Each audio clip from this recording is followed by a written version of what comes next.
Okay, test. Okay, I think we're good. Actually, I need to get my. Okay. Oh, by the way, bro, this is not that bad of a drawing. My marker sucks, is all I'm saying. So I kind of bastardized the Chief logo, but not that bad to be honest. No, like, what's up, everyone? It's Maven. I'm a challenger jungler. I like doing analysis stuff for fun. Obviously, thanks for all the support for the last few videos. It means a lot. Today we'll be going over Chiefs' entire season because I decided not to do the other games because I feel like it was very samey with what they needed to fix and it was kind of like repetitive. But first, a few housekeeping things. I don't want to be purely negative because obviously like this is my region. I think we have a lot of potential and stuff, just kind of like a lot of things I think can be improved. So I don't know if you're like on the team or like, you know, people on the team and stuff and you think it's like too flame. My bad. I didn't mean it that way. Secondly, Lima's retirement. Pretty sad, honestly. I feel like I kind of grew up and like got up in the Lemus era of OS, where it was kind of like him being by far the best AD in my humble opinion. But obviously that retired, moved on from league and stuff. So good luck to him. I hope his future is as bright as his shining bald football head cranium. That football helmet that she got on her fucking forehead.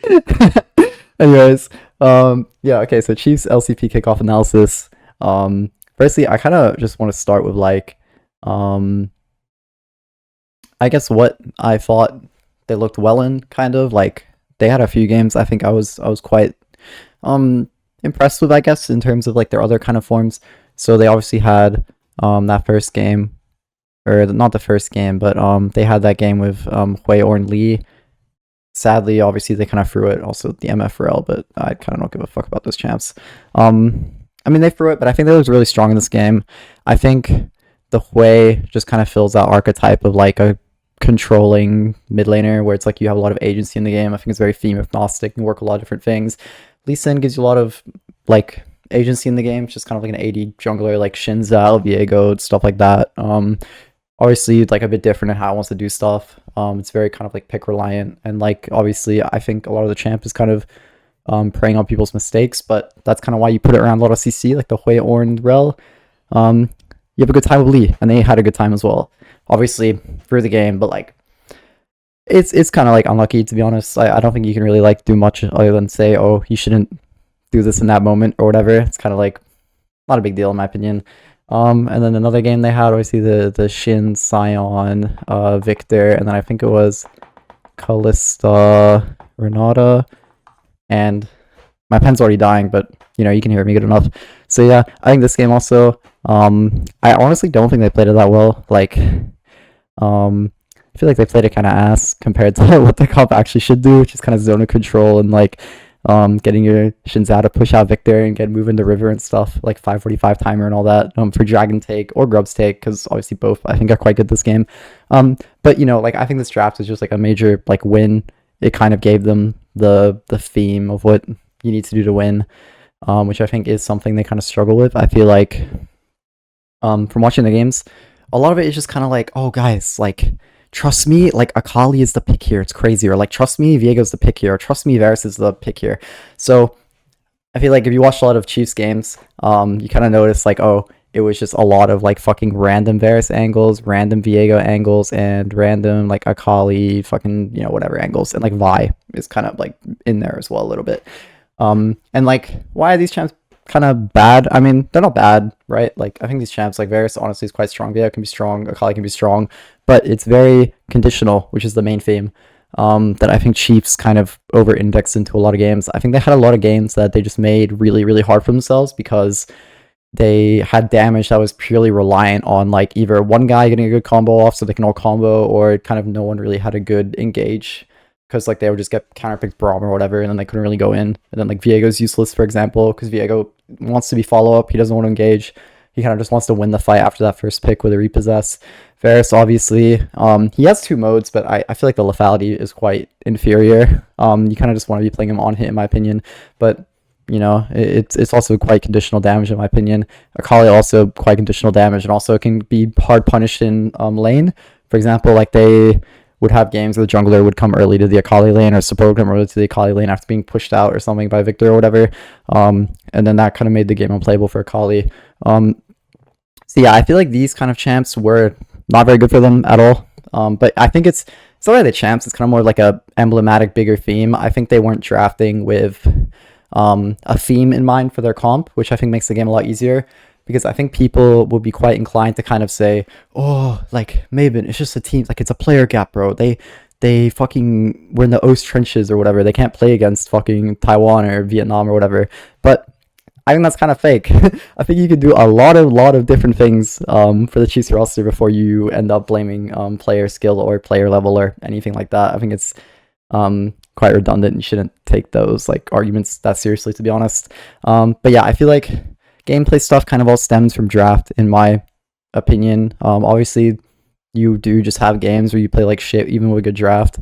But like, if you have a good draft, it's really easy, I think, first to kind of like know win con. So like, for example, I really like these Xin Zhao type of comps because I think, you know what you want to do on Xin Zhao, right? Xin Zhao is like, okay, he wants to play aggro kind of early. Like, if this is mid lane, this is river or whatever. Like, Xin Zhao wants to get in here, get his mid lane push, right? Like, force this lane and then walk in here, do dragon, like, you know, his bot lane. You want to have like an autonomous bot lane that kind of has like lane push, so you're able to do these things.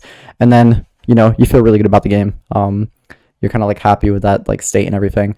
But like, they weren't really drafting stuff like this. They were drafting really hard comps. So I remember one comp, they played via Kali, which in theory honestly doesn't sound that bad because you kind of have that like very good pick combo on someone, but they just kind of never linked up. Like, I remember it was like 7 or 8 minutes in the game, and Vi had not gone mid once, and Akali had not gone into river once because of that. And Akali was also just kind of getting dumpstered in lane, but you know, that's kind of why you have jungle going mid to help push out stuff, so you can still abuse that thematic, you know, if that happens.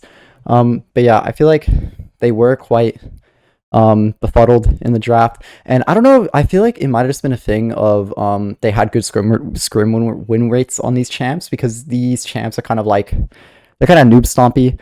So like, for example, like let's say LCP just scrimming like LCKCL or something, maybe other lower tier LCP teams.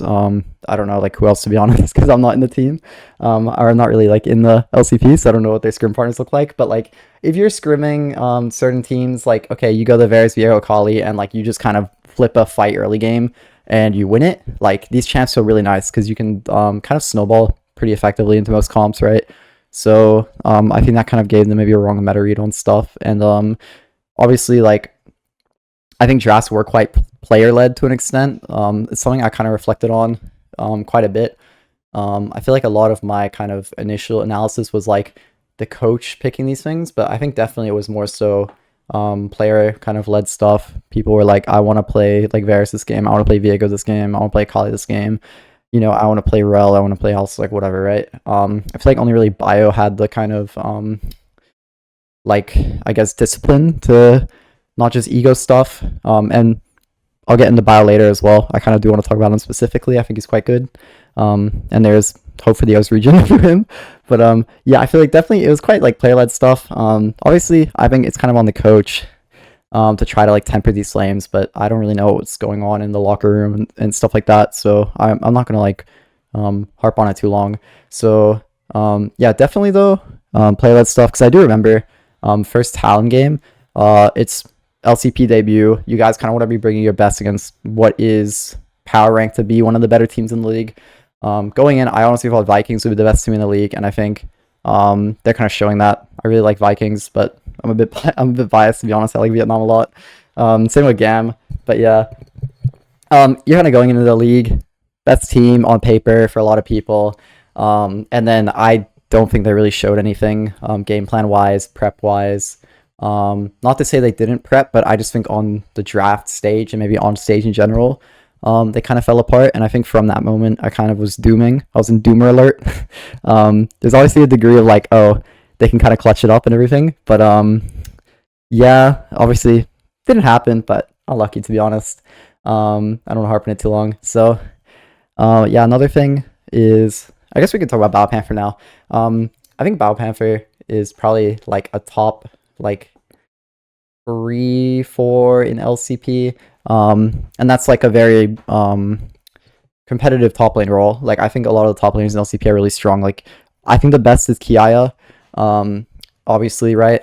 And Kiaya is just kind of like Vietnam royalty, best top laner they've ever had in that region. Really, really good internationally. Really good domestically as well. Obviously, GAM have kind of had their own problems, but I think honestly it's quite reminiscent of Chiefs, where they just have kind of YOLO random drafts, but they just kind of get carried through star power of like Levi, Kiaya, Artemis, who are probably the best free in their role to an extent, or like top two at least. But yeah, I definitely think Bio is really, really good. Obviously, stats show it. Laning stats and stuff. I think he's like quite high in the league for gold diff or like whatever. But like also just the eye test. I think he's willing to play a lot of different things, and he's willing to, I guess, sacrifice a lot for the team, which I really value. And by the way, I think you shouldn't take away from it that you should just put him on carries. I think people were kind of like jumping the gun a bit and kind of going like, oh, Bio is by far our best player. We have to put him on like carries every game and him carry us. But that's kind of not how teams work, right?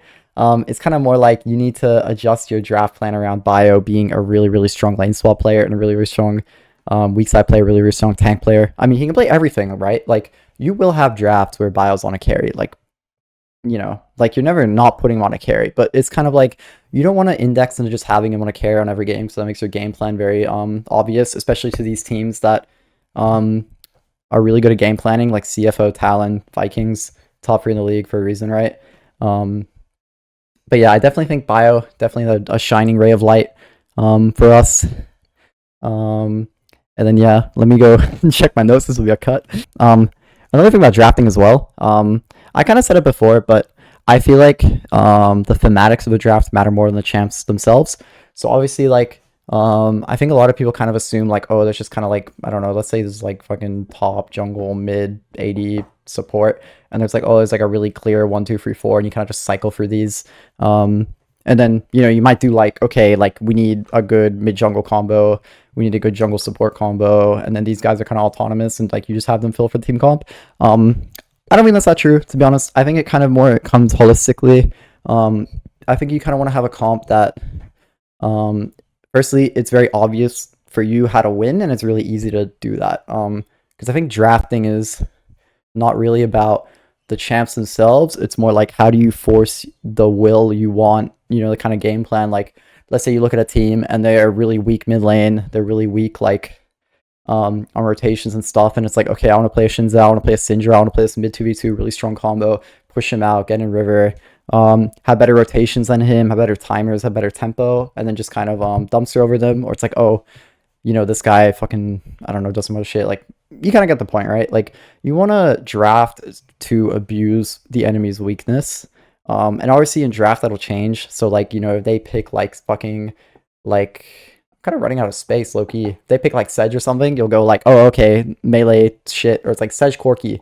That's a really popular one, right? Sedge Corki, LCP. A lot of people play it. You see Sedge Corki, what do you immediately think? They're really, really short range. Corki is kind of on a timer. I think he is good later in the game, kind of, but it's more like he's really good in the first 10 minutes. And he kind of needs the Sedge to bridge him and get him a lead. Because I think if you draft properly around the Corki, it's honestly not that bad, which might be a controversial take, but is what it is. So yeah, like you see that and you go, oh, okay, like I want to play champs that are kind of good into this melee stuff. So you think about Udyr or whatever. But you don't change like your general idea of the game. You don't kind of go like, I'm just going to pick this champ because I think it's good here. And then we have all these pieces that are kind of like mismatchy with each other. And it's, not a fun time for anyone.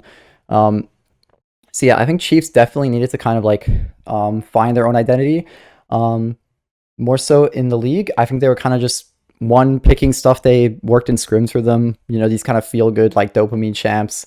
I think not good at all, pretty ass to be honest. But yeah, I feel like if they actually just kind of locked in a bit and kind of thought about, what do we want? Okay, Lemus, we want to put him on this kind of autonomous, like high uptime champ. Maybe it's like, okay, let's put him on an Ashe. Ashe pairs really well with the Karma, the Seraphine. These champs can be flex. You can pick them early in the draft. Also, Ashe can be picked a lot of different things. Lemus plays Kalista. Kalista opens up support pool a lot. You can do a lot of different cool things there. Jungle, I think, honestly does have a bit of a champ pool issue, just from how I was kind of watching the games. I feel like Mir definitely struggled a lot with kind of finding his step on the team, maybe is probably the best way to put it. So yeah, I mean that's kind of I think band-aided by playing stuff like the Lee Sin and stuff. That kind of let him have a lot of free roam. Like I feel like if you just make his job really easy, he will be able to do his job. You know what I mean? Instead of like picking Vi into like these death comps or whatever, and you're just kind of like R-ing into your own fucking demise, and your whole team's dying around you and everything, and you're like trolling the early games, you feel pressured and da da da da. So you know, it's kind of like you want to have like good scaling into the game. You know, you want to have like good flexes to guarantee push lanes, prowl lanes, a lot of these different things, and then you can kind of like expand out of that and go like, oh, okay, I want to play like the Kindred with the Galio and the Rakan. I thought that was a good draft, even though they played it bad. But like they came back, right? Like it was a good draft, and that's the important thing about drafts. You have a lot of comeback potential if you have a good draft, which I think Chiefs definitely needed in a lot of games. And I think if they had better drafts in a lot of these games, they honestly would have won. Because I think the games they like I was talking about, like the Hueyong Lee and then the Shin Zhao Sound Victor stuff. Obviously, I think they kind of just rolled those games over. Well, not rolled over, but I think the game was a lot closer for them and a lot easier for them to play because they had that consistent thematic, and then they also knew what they wanted to do in the game. I feel like a lot of the time Chiefs were just kind of like they didn't know how exactly to win the game, right? Like they're kind of just like, oh, like let's just do this because fuck it, let's do this. You know what I mean? They're not thinking like, oh, okay, we need to get into river at this time. I need to link up with my support. Okay, we win 2v2 on mid, like we win 3v3 on top side. We might not win 4v4 on bot, so like we might want to like index towards the grubs and play the 4v4 the support instead of the AD. Like blah, blah, blah. We can move our AD up, blah, blah, blah, a lot of different things you can do. I don't want to yap too hard, but yeah, I definitely think draft is the biggest thing for Chiefs. Obviously, I made a lot of draft videos, so I think that's pretty self-explanatory. But yeah, I think definitely though, like a lot of people are kind of like undeservedly flaming players, coaches, and stuff, but it's obviously a lot of different things. Like we don't know what's going on in the locker room, stuff like that.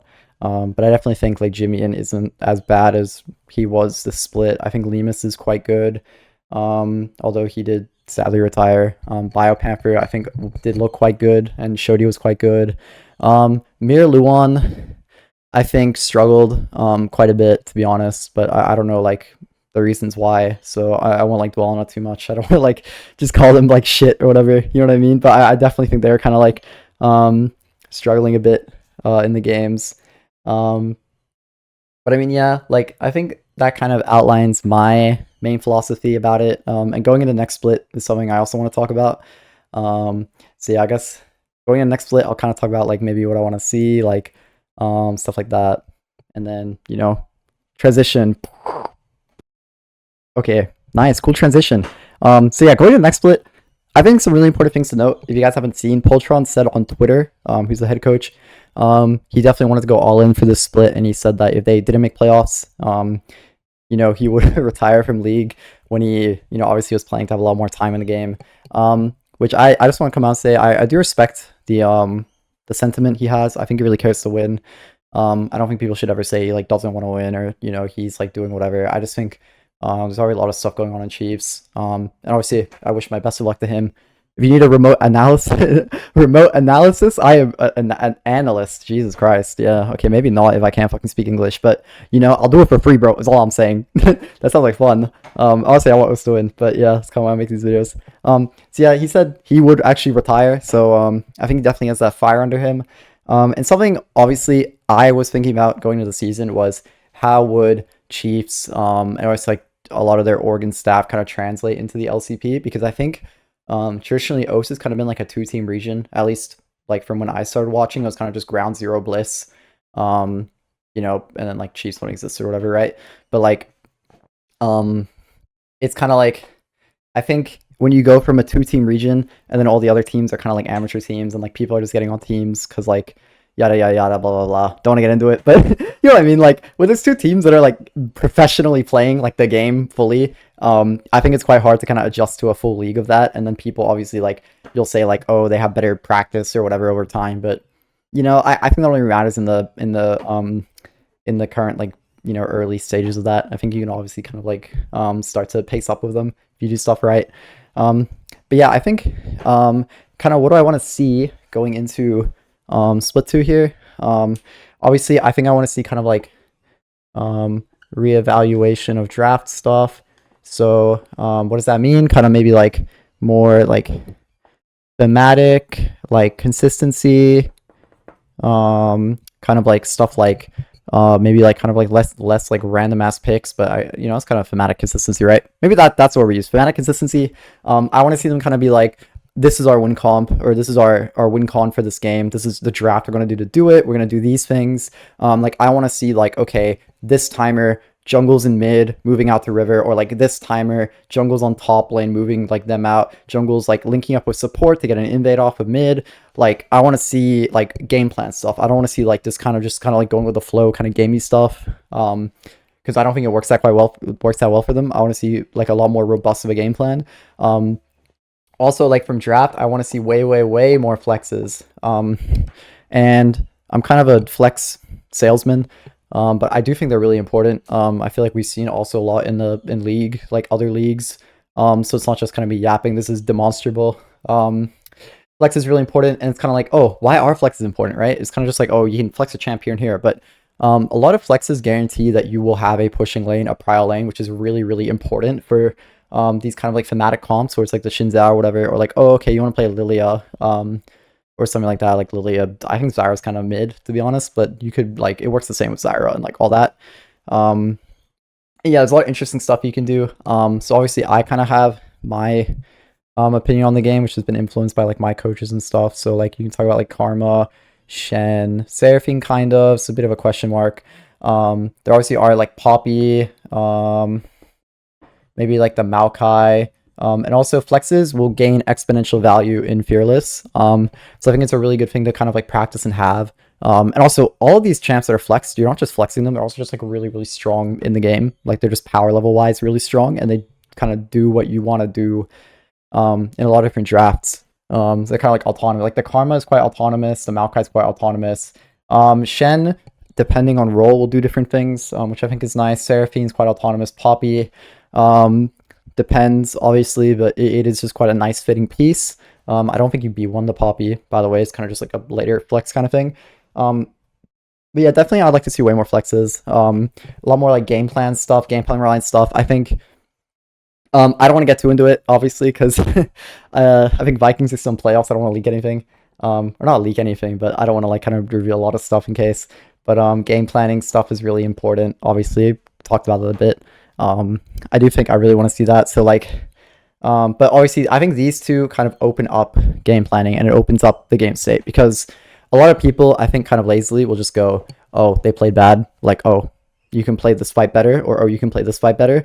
Or don't take that fight, take this fight. If you did this perfectly, you would have won with this draft, so it's not a draft thing.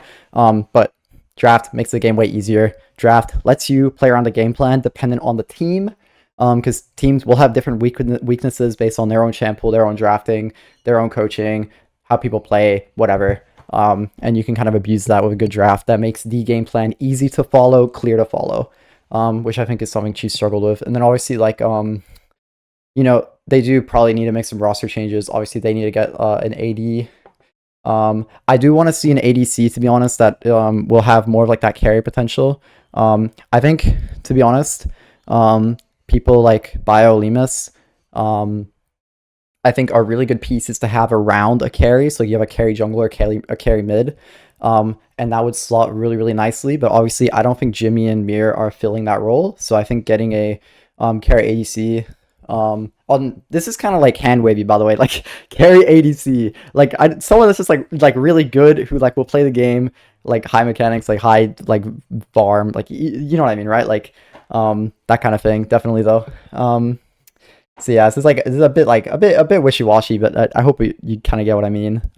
This is kind of more like player stuff though. I'm not that confident in compared to like draft game and gameplay stuff. And then yeah, like I think definitely like there are a few things as well other than drafting stuff. I think maybe like kind of reminding that like they can, like, I think it's pretty hard to come off of the split one and be like dialed in mentally, because you probably, like, I feel like if you're kind of on that team, you're probably like pretty fucking depressed at how the first split went.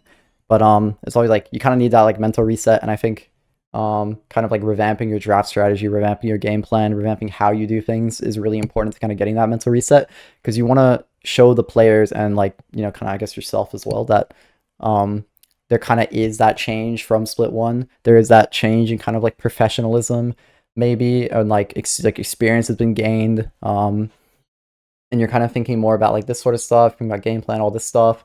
Because you know, it's kind of like people will say like, oh, this stuff isn't that important, oh, it's just bad. But like, why do you think Vietnam is one of the best regions? Do you think it's because they might get random scrims with LPL teams, or like they're just inherently kind of better randomly?